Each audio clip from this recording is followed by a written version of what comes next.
નમસ્કાર મંતવ્ય ન્યૂઝમાં આપનું સ્વાગત છે અને હું છું આપની સાથે હિરલ। બુલેટિનની શરૂઆત કરીએ। સુરત શહેરમાં ફરી એક વખત આગની ઘટના ઘટી હતી। શહેરમાં આવેલા શિવશક્તિ ટેક્સટાઇલ માર્કેટમાં આજે બીજા દિવસે ફરી આગ ભભૂકી ઉઠી હતી।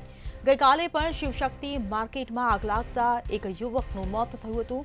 કાપડ વેપારીઓથી ભરચક માર્કેટમાં આગ લાગતા અફરાતફરી મચી હતી।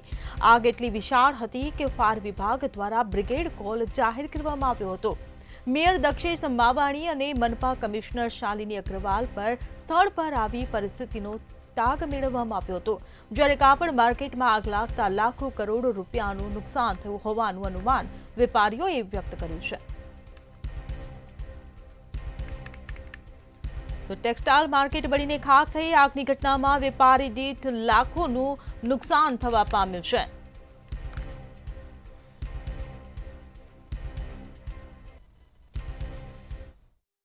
સુરતની આગની ઘટનાઓમાં સતત વધારો થઈ રહ્યો છે। તેવામાં સુરતના કાપડ માર્કેટની અંદર લાગેલી જે આગ છે એ બેકાબુ બની ગઈ છે।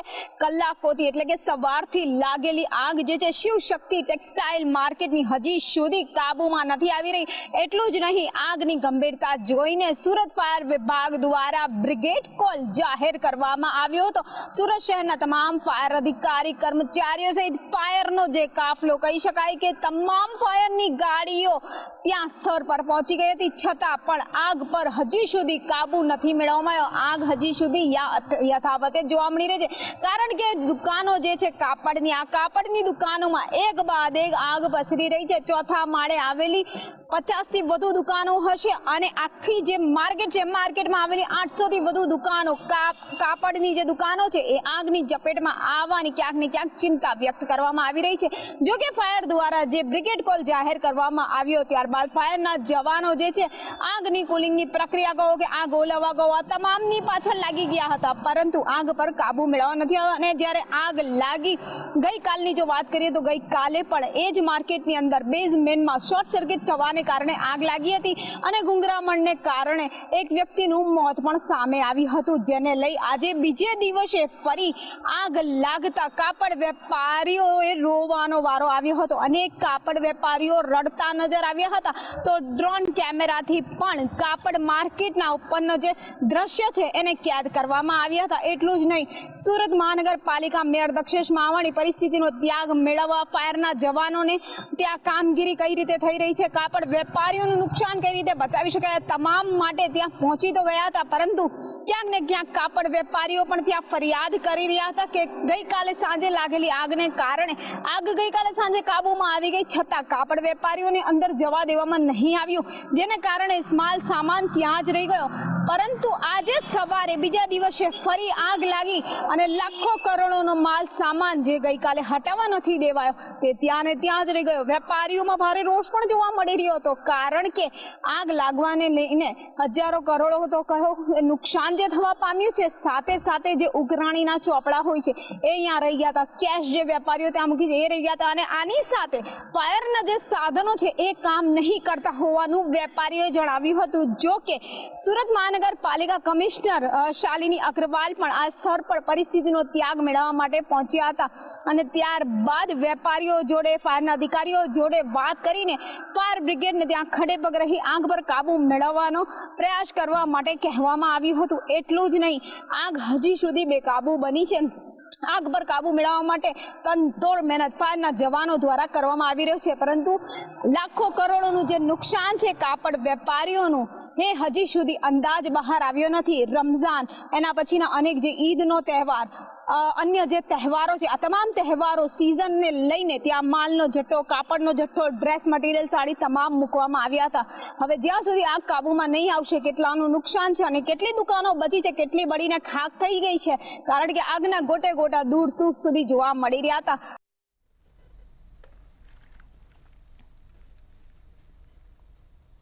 ગતરોજ રાજકોટ અમદાવાદ હાઈવે પર થયેલ અકસ્માતમાં 6 લોકોના મોત થયા હતા। જામનગર અને નવાગામનો પરિવાર ચોટીલા લગ્નમાં જઈ રહ્યો હતો, ત્યારે આ ગોજારો અકસ્માત સર્જાયો હતો, જેમાં 2 પરિવારના 6 સભ્યના મોત થયા હતા। આ ઘટનામાં જામનગરના એક જ પરિવારના 3 સભ્યોની અર્થી ઉઠતા શોકનો માહોલ છવાયો હતો।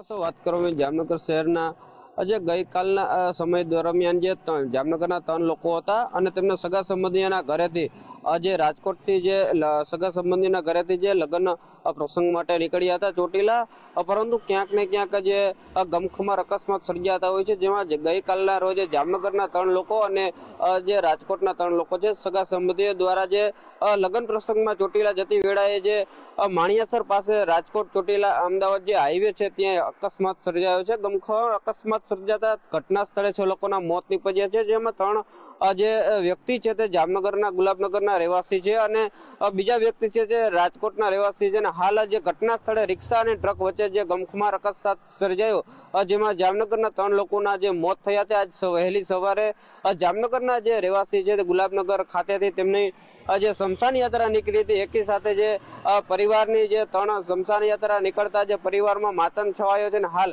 જામનગરના જે વતની છે તે ગુલાબનગર વિસ્તારની અંદર રહેતા 2 મહિલા અને 1 પુરુષ તો જે ઘટના સ્થળે જે અમદાવાદ હાઈવે પર અકસ્માતમાં જે મોત નીપજ્યું હતું ને આજ સવારે તેમની શમશાન યાત્રા અને જે અર્થીઓ છે તે નીકળતા જે પરિવાર અને સોસાયટી છે તેમાં માતમ છવાયો હતો.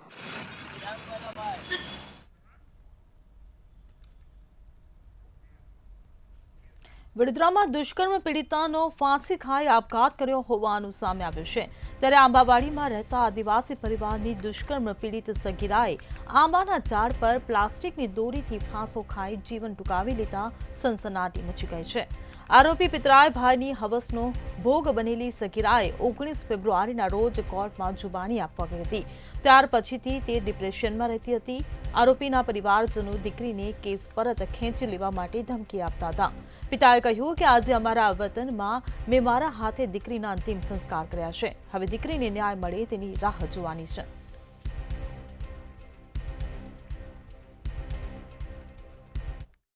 ચોક્કસથી વડોદરા તાલુકાના પોર પાસે આવેલ આંબાવાડી ગામની અંદર રહેતા આદિવાસી પરિવારની એક સગીર વયની દીકરીએ આંબા ઉપર ફાંસો ખાઈને પોતાનું જીવન ટૂંકાવ્યું હતું. સમગ્ર દર્દનાક ઘટના પાછળના જે સત્ય અને જે તથ્ય બહાર આવ્યા છે તે ખૂબ ચોંકાવનારા છે. આ દીકરી જે હતી તેના ઉપર તેના જ પિતરાઈ ભાર દ્વારા અનેકવાર દુષ્કર્મ આચરવામાં આવ્યું હતું અને દુષ્કર્મ આચર્યા બાદ તેના પિતરાઈ ભાઈ દ્વારા તેને અવારનવાર ધમકી પણ આપવામાં આવતી. અલબત્ત પિતરાઈ ભાઈના આ પ્રકારની જે કામગીરી છે તેને લઈને આ સગીરા ખૂબ જ ડિપ્રેશનમાં હતી અને તેને અંતે મન બનાવી લીધું હતું કે આ અંગે તે તેના માતા પિતાને જાણ કરશે અને ત્યારબાદ તેને સમગ્ર ઘટના અંગે તેના માતા પિતાને જાણ કરી હતી. જાણ કર્યા બાદ માતા પિતા દ્વારા દાહોદ પોલીસ મથકમાં તે અંગે ફરિયાદ પણ નોંધાવવામાં આવી હતી. ફરિયાદ બાદ પોલીસ જ્યારે કામગીરીમાં જોતરાઈ ત્યારે આ સગીરા 19 ફેબ્રુઆરીના રોજ કોર્ટની અંદર જુબાની આપવા માટે પણ ગઈ હતી. જુબાની આપ્યા બાદ ક્યાંક ને ક્યાંક આરોપી એવો પિતરાઈ ભાઈ તેને ધાક ધમકી આપીને તેને મારી નાખવાની ધમકી આપતો હતો. સાથે સાથે તેના માતા પિતાને પણ નુકસાન પહોંચાડવાની ધમકી આપતો હતો. તેને લઈને આ સગીરા સતત ડિપ્રેશનમાં રહેતી હતી અને તેને કંટાળીને ગળે ફાંસો ખાઈને પોતાનું જીવન ટૂંકાવી લીધું છે. જે દાહોદ જિલ્લાના વાત કરીએ તો દાહોદ જિલ્લાનું જે ગામ છે એ ગામની અંદર આ સગીરાના માતા પિતા રહેતા હતા અને તેના પિતરાઈ ભાઈનું નામ છે બાબુ રતન સંગાડા. બાબુ રતન સંગાડા દ્વારા અવારનવાર આ સગીરા ઉપર દુષ્કર્મ આચરવામાં આવ્યું હતું અને આ ઘટનાથી હેપતાયા બાદ સગીરા દ્વારા પોલીસની અંદર તે અંગે ફરિયાદ રજૂઆત કરવામાં આવી હતી. ફરિયાદ અને સગીરાની કેફિયત જાણ્યા બાદ પોલીસ એક્શનમાં આવી હતી, પરંતુ સગીરા ઉપર વારંવાર દુષ્કર્મ કરનાર પિતરાઈ ભાઈ દ્વારા જે ધમકી આપવામાં આવી તેને લઈને સગીરા ડિપ્રેશનમાં આવી. મહત્વની વાત અહીંયા એ પણ છે કે એના પિતા દ્વારા એની સગીર પુત્રીના અંતિમ સંસ્કાર કરવામાં આવ્યા અને ત્યારબાદ એના પિતાએ પોલીસને પણ જણાવ્યું હતું કે આ ઘટનાની અંદર જે સંડોવાયેલો છે એ વ્યક્તિ એ આરોપી બાબુ સંગાડા ઉપર કડકમાં કડક કાર્યવાહી થાય અને સમાજમાં દાખલો બેસે તેવી સજા પણ થવી જોઈએ. અલબત્ત જે રીતે આ બળાત્કારનો કિસ્સો સામે આવ્યો છે તેનાથી જે સભ્ય સમાજ છે સભ્ય સમાજ પણ વિચારતો થઈ ગયો છે, કેમ કે આદિવાસી બેલ્ટની અંદર આ પ્રકારની જધન્ય ગુના થતા હોય ત્યારે ક્યાંક ને ક્યાંક યુવા પેઢી હવે સંબંધોની ગરિમા પણ લાંછન લગાવી રહ્યા હોય એમ લાગી રહ્યું છે.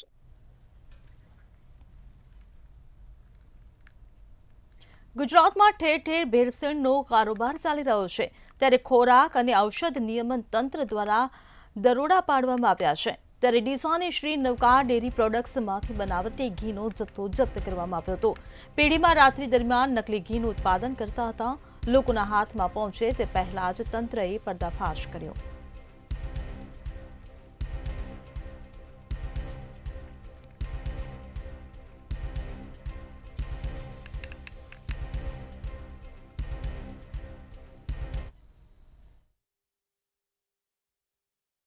તહેવારો દરમિયાન બનાવટી ઘી અલગ અલગ રાજ્યોમાં અને ગુજરાતના કેટલાક વિસ્તારોમાં પહોંચાડવાના ષડયંત્રનો રાજ્યના ફૂડ એન્ડ ડ્રગ્સ વિભાગ તરફથી પર્દાફાશ કરવામાં આવ્યો છે.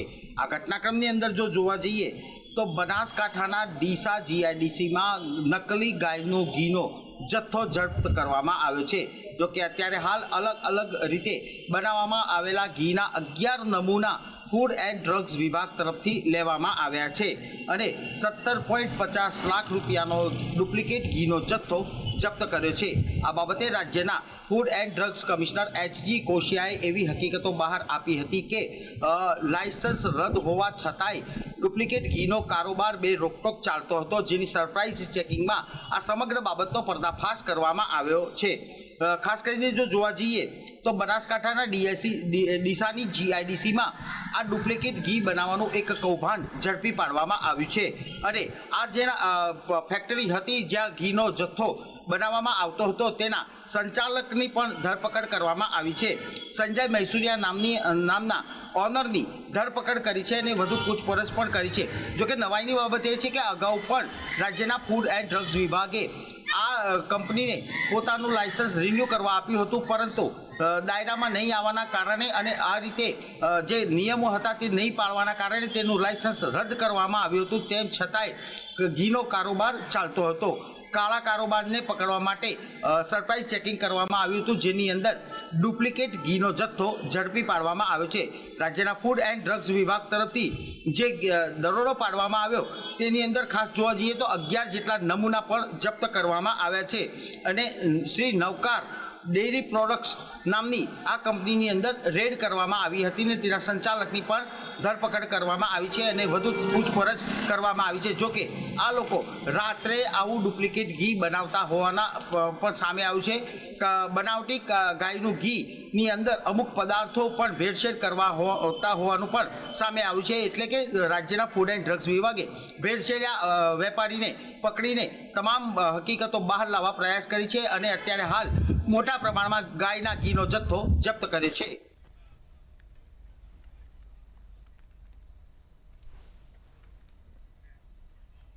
શિવરાત્રીના પર્વને લઈને રાજકોટ મનપા દ્વારા મીટ મટન સહિતના ખરીદ વેચાણ પર પ્રતિબંધ મૂક્યો હતો. છતાં કેટલીક ઓનલાઈન કંપનીઓ કોર્પોરેશનના જાહેરનામાને ન ગણકારતી હોય તેવા દ્રશ્યો સામે આવ્યા. જેપ્ટો નામની ઓનલાઈન ફૂડ ડિલિવરી કંપની દ્વારા કોર્પોરેશનના જાહેરનામાનું ઉલ્લંઘન કરવામાં આવ્યું, જેથી જેપ્ટો ડિલિવરી સામે કાર્યવાહી કરવામાં આવી અને 10,000 રૂપિયાનો દંડ ફટકારવામાં આવ્યો.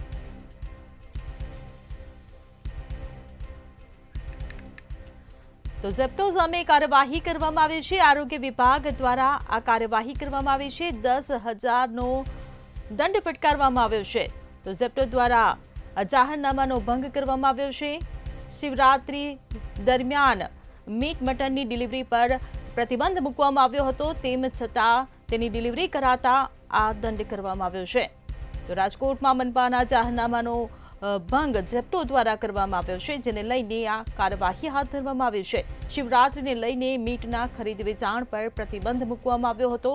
જેપ્ટો દ્વારા આ જાહેરનામાનો ભંગ કરવામાં આવ્યો છે, ત્યારે આરોગ્ય વિભાગ દ્વારા આ કાર્યવાહી કરવામાં આવી છે. તો જેપ્ટોની દંડ ફટકારવામાં આવ્યો છે. 10,000 રૂપિયાનો દંડ જેપ્ટોની ફટકારવામાં આવ્યો છે. ત્યારે રાજકોટમાં મનપાના જાહેરનામાનો ભંગ કરવામાં આવ્યો છે, જેને લઈને આરોગ્ય વિભાગ દ્વારા દંડ ફટકારવાની આ કાર્યવાહી કરવામાં આવી છે.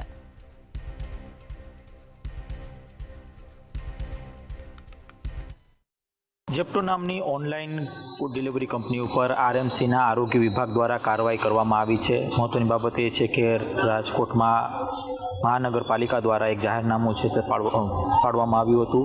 ખાસ તો આ જાહેરનામું દર વર્ષે પાડવામાં આવે છે. શિવરાત્રી નિમિત્તે આ જાહેરનામું પાડવામાં આવ્યું હતું કે શહેરમાં જે મચ્છી, મટન કે અન્ય કોઈ નોનવેજની જે સામગ્રી છે, જે ખાદ્ય પદાર્થ છે તે ન વેચવામાં આવે. આ સાથે આ જાહેરનામું દર વર્ષે જ્યારે આપવામાં આવે છે ત્યારે રાજકોટની જ જેપ્ટો નામની એક ઓનલાઈન ફૂડ ડિલિવરી કંપની દ્વારા ક્યાંક ને ક્યાંક આ જાહેરનામાનું ઉલ્લંઘન છે તે કરવામાં આવ્યું હતું અને ખાસ આ જાહેરનામાના ઉલ્લંઘનને લઈને 30 કિલો જેટલું જે નોનવેજ ફૂડની જે ફૂડ છે તેનો નાશ કરવામાં આવ્યો રાજકોટ મહાનગરપાલિકાના આરોગ્ય ટીમ દ્વારા. સાથે 10,000 રૂપિયાનો જે દંડ છે તે ફટકારવામાં આવ્યો. કહી શકાય કે એક જાગૃત નાગરિક દ્વારા આ ફરિયાદ છે તે નોંધાવવામાં આવી હતી અને આને જ લઈને રાજકોટ મહાનગરપાલિકાની આરોગ્ય વિભાગ સક્રિય થઈ અને કાર્યવાહી છે તે કરી છે. દર વર્ષની જેમ રાજકોટ મહાનગરપાલિકા દ્વારા આ વર્ષે પણ ક્યાંક ને ક્યાંક એક જાહેરનામું આપવામાં આવ્યું હતું કે રાજકોટમાં મહાશિવરાત્રિ નિમિત્તે કોઈપણ પ્રકારનું જે નોનવેજ ફૂડ છે એટલે કે ફિશ હોય કે પછી મટન હોય કે પછી અન્ય નોનવેજ જે ખાદ્ય છે તે વેચાણ ન કરી શકે અને તેનું ઉલ્લંઘન ન કરવું. પણ ક્યાંક ને ક્યાંક આવી જે ઓનલાઈન કંપનીઓ છે તેનું ઉલ્લંઘન કરતી નજરે પડતા રાજકોટ મહાનગરપાલિકા દ્વારા જીપીએમસી એક્ટ 336 નિયમ મુજબ કાર્યવાહી છે તે કરી છે.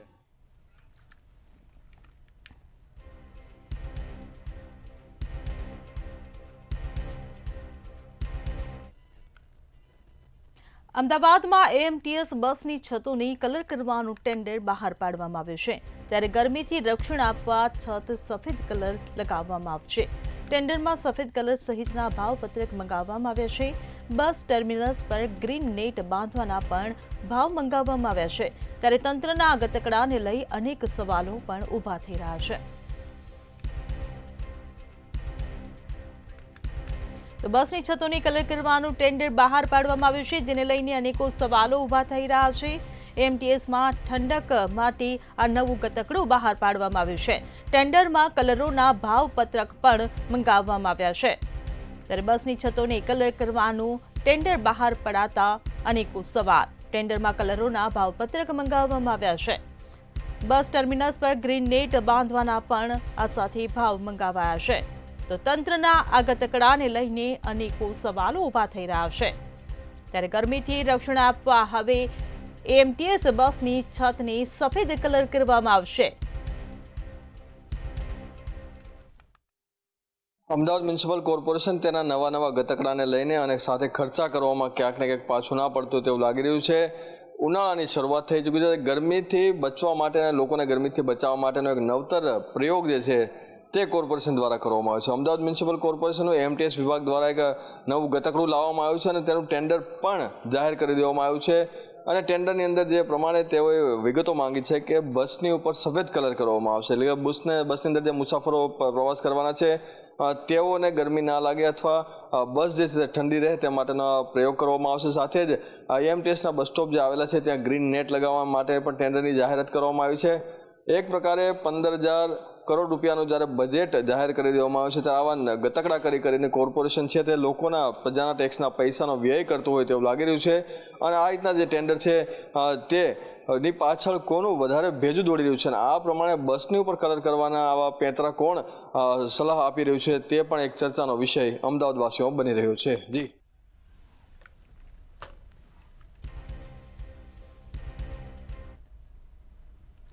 મહેસાણાના બહુચરાજીમાં ટ્રેનના એન્જિનમાં ખામી સર્જાતા ટ્રેન ખોટકાઈ હતી. ફાટક પાસે જ ટ્રેન અટવાતા એક જ મુખ્ય માર્ગ હોવાથી વાહનોની લાંબી લાઈનો લાગી હતી. અંદાજિત 3 કિલોમીટર જેટલી લાંબી લાઈનો લાગી હતી. આ રસ્તા પર બાયપાસ રોડ આવેલ ન હોવાથી અવારનવાર ટ્રાફિકની સમસ્યા સર્જાય, જેથી લોકોએ બાયપાસ બનાવવાની માંગણી કરી છે.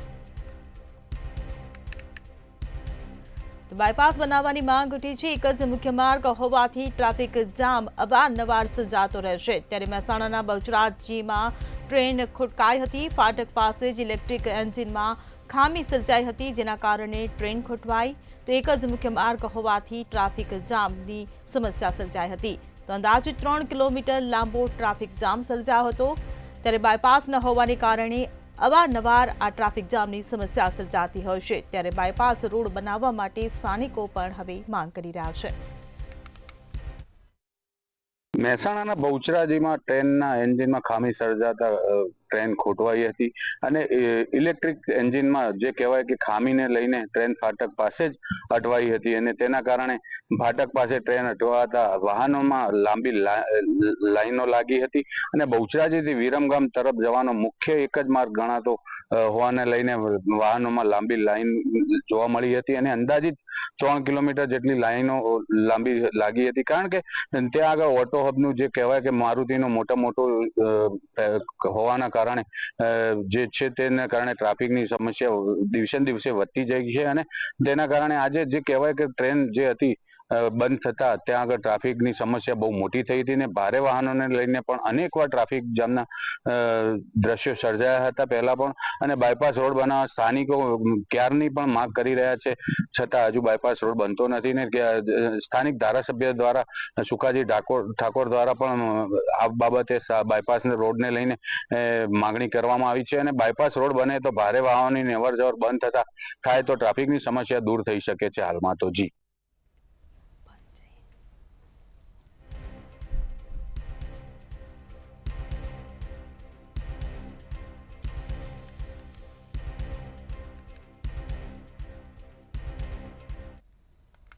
ભાવનગરમાં પીએમના સ્વચ્છ ભારત મિશન પર પાણી ફેરવાયું હોય તેવા દ્રશ્યો સામે આવ્યા છે.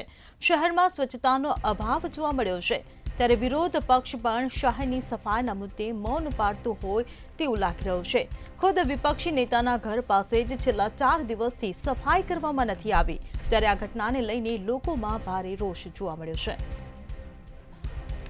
તો મનપાની બેદરકારી સામે આવી છે, સ્વચ્છતાનો અભાવ જોવા મળ્યો છે, તો બીજી તરફ વિપક્ષ પર પણ આક્ષેપો થઈ રહ્યા છે. વિપક્ષે પણ સફાઈ મામલે જાણે મૌન પાડ્યું હોય તે પ્રકારના પણ દ્રશ્યો સામે આવ્યા છે. ખુદ વિપક્ષી નેતાના ઘર પાસે 4 દિવસથી ગંદકી ફેલાયેલી છે, ગંદકી સાફ કરવામાં નથી આવી, તેમ છતાં વિપક્ષ દ્વારા કોઈ સવાલ ઉઠાવવામાં નથી આવ્યો. સફાઈ કર્મચારીના અભાવે શહેરમાં સ્વચ્છતાનો અભાવ જોવા મળ્યો છે, ત્યારે મનપાની બેદરકારી તો સામે આવી જ છે, સાથે સાથે વિપક્ષ પર પણ અનેકો સવાલો ઊભા થવા પામ્યા છે, કારણ કે વિપક્ષ મૌન સેવી રહ્યું છે. તો સ્વચ્છતાને પ્રાધાન્ય ન અપાતા લોકોમાં પણ ક્યાંક ને ક્યાંક રોષ ફાટી નીકળ્યો છે.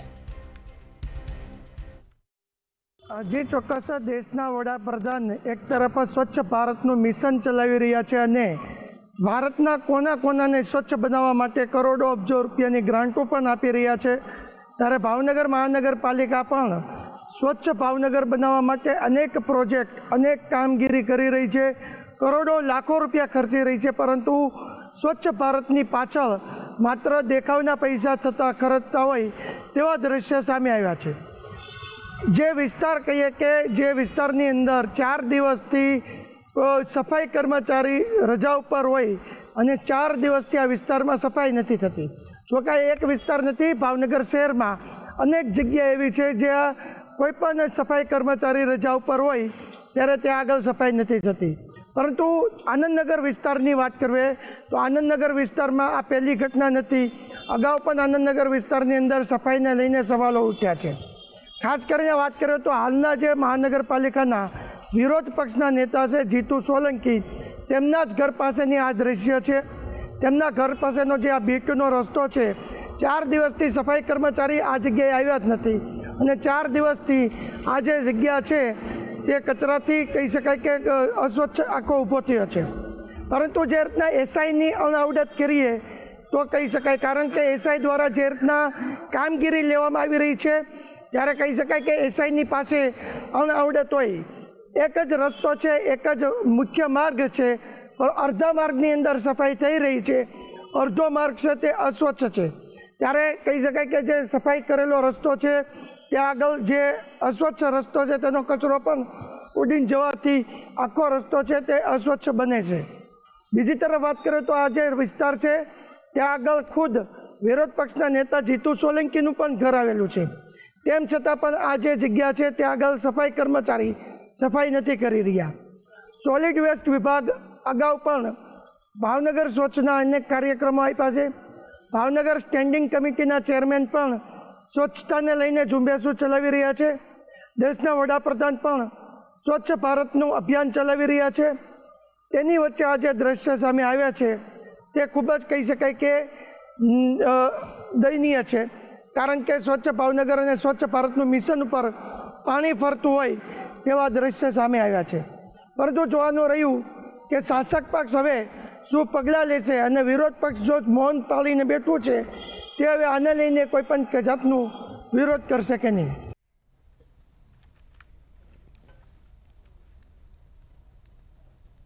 રાજ્યભરમાં આજે શિવરાત્રિની ધામધૂમથી ઉજવણી કરવામાં આવી છે તો જૂનાગઢમાં ભવનાથ તળેટીમાં હર હર મહાદેવના નાદ ગુંજી ઉઠ્યા છે. ત્યારે મંદિરમાં વહેલી સવારથી ભક્તોની ભીડ જોવા મળી હતી. આજે રાત્રિના નાગા સાધુઓની ભવ્ય રવાડી નીકળશે અને રવાડી બાદ પૌરાણિક મૃગીકુંડમાં સ્નાન સાથે મેળો પૂર્ણ થશે. તો ભક્તો શિવ મંદિરે દર્શનાર્થે ઉમટ્યા. જૂનાગઢમાં પણ મહાશિવરાત્રિની ભવ્ય ઉજવણી કરવામાં આવી. જી ચોક્કસ કે હર હર મહાદેવના નાદ સાથે આજે મહાશિવરાત્રીના જે પર્વની ઉજવણી થઈ રહી છે અને રાત્રિના સમયે જે નાગા સંન્યાસીઓની જે રવેડી નીકળશે ને તેના દર્શન કરવા માટે 5 કલાક વહેલાથી જ લોકો છે તે આતુરતાપૂર્વક રાહ જોતા હોય છે અને 5 કલાક પહેલાથી જ પોતાની જગ્યા લઈ અને બેસી જાય છે. રાત્રિના 9 કલાકે જે નાગા સંન્યાસીઓની જે રવાડી નીકળવાની છે અને જેને લઈને તમામ તૈયારીઓ છે તે વહીવટી તંત્ર દ્વારા કરી દેવામાં આવી છે. બીજી તરફ આજે જે રાજ્યના ગૃહમંત્રી હર્ષ સંઘવી પણ જૂનાગઢમાં હોવાથી આ ચુસ્ત પોલીસ બંદોબસ્ત છે. બીજી તરફ ભવનાથ મહાદેવ મંદિરના જે દ્રશ્યો બતાડવાના પ્રયત્ન કરીશ કે હાલ શ્રદ્ધાળુઓ માટે જે ગેટ છે તે બંધ કરી દેવામાં આવ્યું છે કારણ કે મંદિરની અંદર ફૂલો અને ફ્રૂટનું જે સળગાણ છે તે થઈ રહ્યું છે. હાલ રાત્રિના સમયે જ્યારે નાગા સાધુઓની રવાડી નીકળશે બાદમાં મૃગીકુંડની અંદર શાહી સ્નાન છે તે સંતો કરશે અને બાદમાં ભવનાથ મંદિરની અંદર મહાઆરતી થશે અને બાદમાં શ્રદ્ધાળુઓ માટે ફરી આ ભવનાથ મંદિરના દરવાજા છે તે પ્રવેશ દ્વાર છે તે ખોલવામાં આવશે. હાલ જે રીતે મહાશિવરાત્રીના પર્વની ધામધૂમથી ઉજવણી થઈ છે રવાડીની રાહ હવે આ શ્રદ્ધાળુઓ જોઈ રહ્યા છે ને લાખો લોકો છે તે રૂટ ઉપર હાલ પ્રસ્થાન કરી અને બેસી ગયા છે.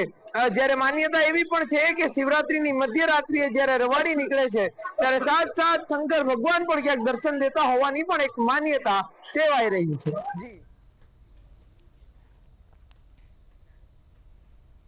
સિટી લાઈવમાં હાલ બસ આટલું જ. સમાચારોની અપડેટ માટે જોતા રહો મંતવ્ય ન્યૂઝ. નમસ્કાર.